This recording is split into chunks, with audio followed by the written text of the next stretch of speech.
కర్నూలు జిల్లా వెల్దుర్తి మండల పరిధిలో చోటు చేసుకున్న ఘోర రోడ్డు ప్రమాదం రాష్ట్రాన్ని కలచివేసింది. హైదరాబాద్ నుండి కడపకు వెళ్తున్న ప్రైవేట్ ట్రావెల్స్ బస్సు నియంత్రణ కోల్పోయి రహదారి పక్కన ఉన్న లారీని ఢీకొట్టడంతో 16 మంది ప్రాణాలు కోల్పోయారు.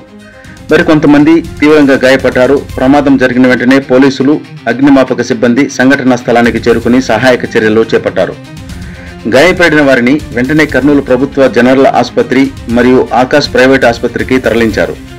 ప్రస్తుతం జీజీహెచ్లో 6 మంది, ఆకాశ్ ఆసుపత్రిలో 3 చికిత్స పొందుతున్నారు.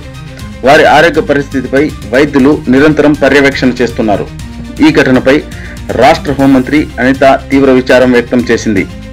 బాధిత కుటుంబాలకు తన ప్రగాఢ సానుభూతిని తెలియజేస్తూ ప్రభుత్వం వారి పట్ల పూర్తి సహాయానుభూతిని చూపుతుందని భరోసా ఇచ్చింది. ఆమె కర్నూలుకు వెళ్లి ప్రమాద స్థలాన్ని పరిశీలించి ఆసుపత్రిలో గాయపడిన వారిని పరామర్శించింది.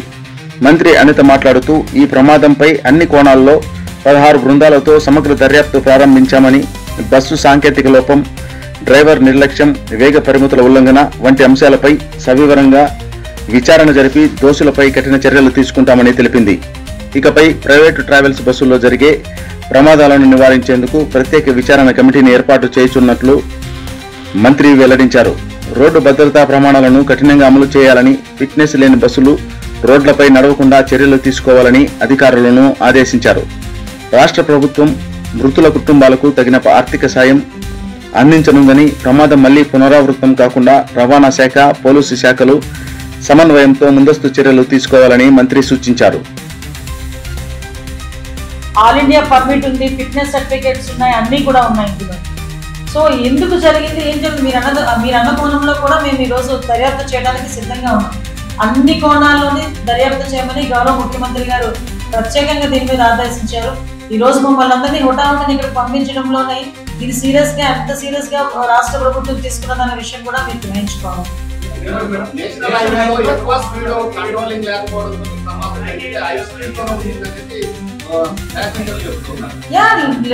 అందుకేనండి ఫోరెన్సిక్ టీమ్స్ 4 టీమ్స్ చేసాం కదా. ఎంత స్పీడ్ లో వెళ్తుంది, ఇప్పుడు ఏ స్పీడ్ లో బ్రేక్ పడింది, ఇవన్నీ వస్తాయి. ఇన్వెస్టిగేషన్ లో ఎవ్రీథింగ్ వస్తాయి. ఏ స్పీడ్ లో బ్రేక్ పడుతుందో కూడా తెలుస్తుంది. కాబట్టి ఇవన్నీ వస్తాయి. డెఫినెట్ గా వాళ్ళ మీద చర్యలు ఉంటాయి. ఎందుకంటే ప్రాణాలండి, కళ్ళ ముందు కొంతమంది ప్రాణాలు పోయినాయి. చాలా మంది, నేను ఈరోజు హాస్పిటల్కి వెళ్ళి మాట్లాడుతుంటే కళ్ళ ముందు కాలిపోయారని నేను చెప్పాను. మా ఎమ్మెల్యే గారు చెప్పారు, ఒక చంటి పిల్లని ఒళ్ళో పెట్టుకొని కాలిపోయింది ఒక ఆమె. నిజంగా చాలా ట్రాజిక్ సిచ్యువేషన్. అలాంటి సిచ్యువేషన్స్ ఎవరికి రాకూడదు. ఫ్యూచర్ లో కూడా ఎటువంటి సందర్భంలోనే ఇలాంటివి మనం జరగకూడదని కోరుకోవాలి. దీనికి ఇది ఒక ఎగ్జాంపుల్ గా తీసుకునైనా గౌరవ ముఖ్యమంత్రి గారితో మాట్లాడి మీరందరూ చెప్పినట్టుగా ఒక హైకోర్టు కమిటీ లాంటిది ఒక కమిటీ ఏర్పాటు చేసుకుని, ఇప్పుడు ఏదైతే మీరు కొన్ని సూచనలు ఇచ్చారో ఆ సూచనలు బేస్ చేసుకుని ఒక రిపోర్ట్ కూడా రెడీ చేసి సీఎం గారికి ఇవ్వడానికి కూడా సిద్ధపడతాం. దానికి కూడా సీఎం గారు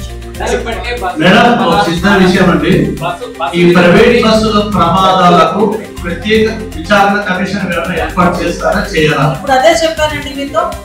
జస్ట్ కమిషన్, హైకోర్టు కమిషన్ ఒకటి వేస్తాము. రోడ్ ట్రాన్స్పోర్ట్ డిపార్ట్మెంట్, అదేవిధంగా పోలీస్ డిపార్ట్మెంట్, రెవెన్యూ డిపార్ట్మెంట్ కలిపి ఒక కమిటీ కూడా ఏర్పాటు చేసి, ఒక ఎంక్వైరీ కమిటీ కూడా ఏర్పాటు చేయడానికి గౌరవ ముఖ్యమంత్రి గారికి కూడా చెప్పి ఇమీడియట్ గా అది కూడా ఏర్పాటు చేస్తాం.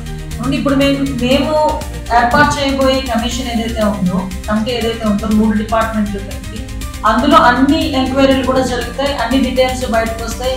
ఒక సూచనలే కాకుండా మేము కూడా ఒక ఎస్ఓపి ఇచ్చేస్తాం. ఇలా ఉండాలి, ఇలా ఉంటేనే రోడ్డు మీదకి ఎక్కాలి, బస్ ఇంతే స్పీడ్ లో నడపాలి, ఈ టైంలోనే ఉండాలి.